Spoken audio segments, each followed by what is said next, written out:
ನಮಸ್ಕಾರ, welcome to my channel. ಮನೇಲಿ ಚಿತ್ರಾನ್ನ ಮಾಡಿದಾಗಲೆಲ್ಲ ಮಕ್ಕಳು ಮತ್ತು ಮನೆಯವರು ಅಮ್ಮ ಇವತ್ತು ಚಿತ್ರಾನ್ನ ತಿನ್ನಬೇಕಾ ಅಂತಾರೆ. ನಾವು ಇವತ್ತೊಂದು ದಿನ ಅಲ್ವಾ ಚಿನ್ನಿ ತಿನ್ಬಿಡಪ್ಪ ಅಂತೀವಿ. ಅದಕ್ಕೋಸ್ಕರ ಇವತ್ತು ಡಿಫ್ರೆಂಟಾಗಿ ಒಂದು ಚಿತ್ರಾನ್ನ ಮಾಡೋಣ. ಅದೇ ಹೊರಳ್ಕಲ್ ಚಿತ್ರಾನ್ನ ಅಥವಾ ಕಾಯಿ ಸಾಸಿವೆ ಚಿತ್ರಾನ್ನ ಅಂತ ತುಂಬ ರುಚಿಯಾಗಿರುತ್ತೆ. ಬನ್ನಿ ಮಾಡೋದು ಹೇಗೆ ಅಂತ ನೋಡೋಣ. ಒಂದು ಬಟ್ಟಲಲ್ಲಿ ಸ್ವಲ್ಪ ಕಾಯಿ ತುರಿ ತೊಗೊಳ್ಳೋಣ. ಅದಕ್ಕೆ ಒಂದು 2ರಿಂದ 3 ಮೆಣಸಿನ್ಕಾಯಿ ತೊಗೊಂಡಿದ್ದೀನಿ. ನೀವು ಬೇಕಂದರೆ ಸ್ವಲ್ಪ ಜಾಸ್ತಿ ತೊಗೊಳ್ಳಿ, ಖಾರ ಬೇಕು ಅಂದರೆ. ಮತ್ತು ಅದಕ್ಕೆ ಅರ್ಧ ಚಮಚ ಜೀರಿಗೆ, ಒಂದು ಅರ್ಧ ಚಮಚ ಸಾಸಿವೆ ಹಾಕ್ಕೊಳ್ಳೋಣ. ಸಾಸಿವೆ ಹಸಿದೇನೆ, ಹುರಿದಿರಬಾರ್ದು. ಜೊತೆಗೆ ಸ್ವಲ್ಪ ಕರಿಬೇವಿನ ಸೊಪ್ಪು ಹಾಕ್ಕೋಬೇಕು. ಮತ್ತು ಕೊತ್ತಂಬರಿ ಸೊಪ್ಪು ಸ್ವಲ್ಪ ಜಾಸ್ತಿನೇ ಹಾಕ್ಕೊಳ್ಳೋಣ, ರುಚಿ ಚೆನ್ನಾಗಿ ಕೊಡುತ್ತೆ. ಹಾಗೆ ಸ್ವಲ್ಪ ಬೆಲ್ಲ, ನೀವು ಬೇಕು ಅಂದರೆ ಹಾಕ್ಕೊಳ್ಳಿ, ಇಲ್ಲ ಸ್ಕಿಪ್ ಮಾಡ್ಬೋದು. ಹಾಗೆ ಸ್ವಲ್ಪ ಇಂಗನ್ನ ಯೂಸ್ ಮಾಡ್ತಿದ್ದೀನಿ.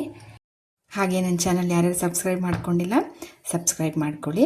ಇದೇ ಥರ ಅಡುಗೆಗಳನ್ನ ನೀವು ನೋಡ್ಬೋದು. ಹಾಗೆ ಇದಕ್ಕೆ ಸ್ವಲ್ಪ ನಿಂಬೆಹಣ್ಣು ಹಿಂಡ್ಕೊಳ್ಳೋಣ ಹುಳಿಗೆ. ಅದಾದಮೇಲೆ ಇದನ್ನೆಲ್ಲ ಮಿಕ್ಸಿ ಜಾರ್ಗೆ ಹಾಕ್ಕೊಂಡು ತರ್ತರಿಯಾಗಿ ರುಬ್ಕೋಬೇಕು. ನೋಡಿ, ನಾನು ತೋರಿಸ್ತೀನಿ ಎಷ್ಟು ತರ್ತರಿಯಾಗಿರಬೇಕು ಅಂತ. ಹೊರಳ್ಕಲ್ಲಿದ್ದರೆ ಹೊರಳ್ಕಲ್ಲೇ ಮಾಡ್ಬೋದು, ಬಟ್ ಹೊರಳ್ಕಲ್ ಇಲ್ಲದೇ ಇರೋದ್ರಿಂದ ಮಿಕ್ಸಿನಲ್ಲೇ ಸ್ವಲ್ಪ ತರ್ತರಿಯಾಗಿ ಇವಾಗ ಒಗ್ಗರಣೆ ಹಾಕೋಣ. ಒಂದು ಬಾಣಲಿ ಇಟ್ಕೊಂಡಿದ್ದೀನಿ ಒಲೆ ಮೇಲೆ.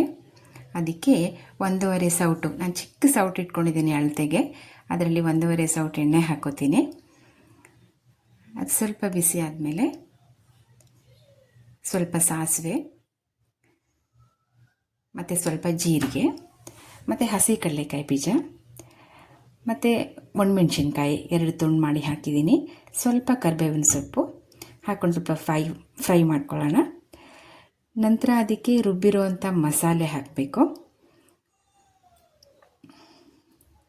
ಆ ಮಸಾಲೆ ಸ್ವಲ್ಪ ಹಸಿ ವಾಸನೆ ಹೋಗೋ ತನಕ ಅದನ್ನ ಚೆನ್ನಾಗಿ ಫ್ರೈ ಮಾಡೋಣ. ಅದು ಸ್ವಲ್ಪ ಎಣ್ಣೆ ಬಿಡುತ್ತೆ, ಅಲ್ಲಿ ತನಕ ಫ್ರೈ ಮಾಡೋಣ. ನಾನು 1 ಪಾವು ಅಕ್ಕಿ ಅಳತೆಗೆ ಮಾಡ್ತಾಯಿದ್ದೀನಿ. ಸ್ವಲ್ಪ ಅರಿಶಿನೂ ಸೇರಿಸ್ಕೊಳ್ಳೋಣ. ಈಗ ನಾನು ಅನ್ನ ಹಾಕ್ತಿದ್ದೀನಿ. ಈಗ ಇದನ್ನು ಹಾಕ್ಕೊಂಡು ಚೆನ್ನಾಗಿ ಬೆರೆಸ್ಕೊಳ್ಳೋಣ. ಮಸಾಲೆ ಅನ್ನ ಎಲ್ಲ ಚೆನ್ನಾಗಿ ಮಿಕ್ಸ್ ಆಗಬೇಕು. ಹಾಗೆ ಅದಕ್ಕೆ ರುಚಿಗೆ ತಕ್ಕಷ್ಟು ಉಪ್ಪನ್ನು ಬೆರೆಸ್ಕೊಳ್ಳೋಣ. ಮಿಕ್ಸ್ ಆಗಿದೆ. ಅದ್ರ ಮೇಲೆ ಸ್ವಲ್ಪ ಕೊತ್ತಂಬರಿ ಸೊಪ್ಪನ್ನ ಹಾಕಿ ಸರ್ವ್ ಮಾಡೋಣ. ಇದು ತಿನ್ನೋಕೆ ಈಗ ರೆಡಿ ಇದೆ. ನೀವು ಮನೇಲಿ ಒಂದ್ಸಲ ಟ್ರೈ ಮಾಡಿ ರುಚಿ ಹೇಗಿದೆ ಅಂತ ನನಗೆ ಕಮೆಂಟ್ ಬಾಕ್ಸಲ್ಲಿ ಕಮೆಂಟ್ ಮಾಡಿ. ಎಲ್ಲರೂ ನನ್ನ ಚಾನಲ್ನ ಸಬ್ಸ್ಕ್ರೈಬ್ ಮಾಡ್ಕೊಳ್ಳಿ. ಈಗ ಪ್ಲೇಟಿಂಗ್ ಮಾಡ್ತಿದ್ದೀನಿ. ಚಿತ್ರಾನ್ನ, ಹೊರಳ್ಕಲ್ ಚಿತ್ರಾನ್ನ ತಿನ್ನೋಕೆ ರೆಡಿಯಾಗಿದೆ. ಎಲ್ಲ ವೀಕ್ಷಕರಿಗೂ ಥ್ಯಾಂಕ್ ಯು ಸೋ ಮಚ್.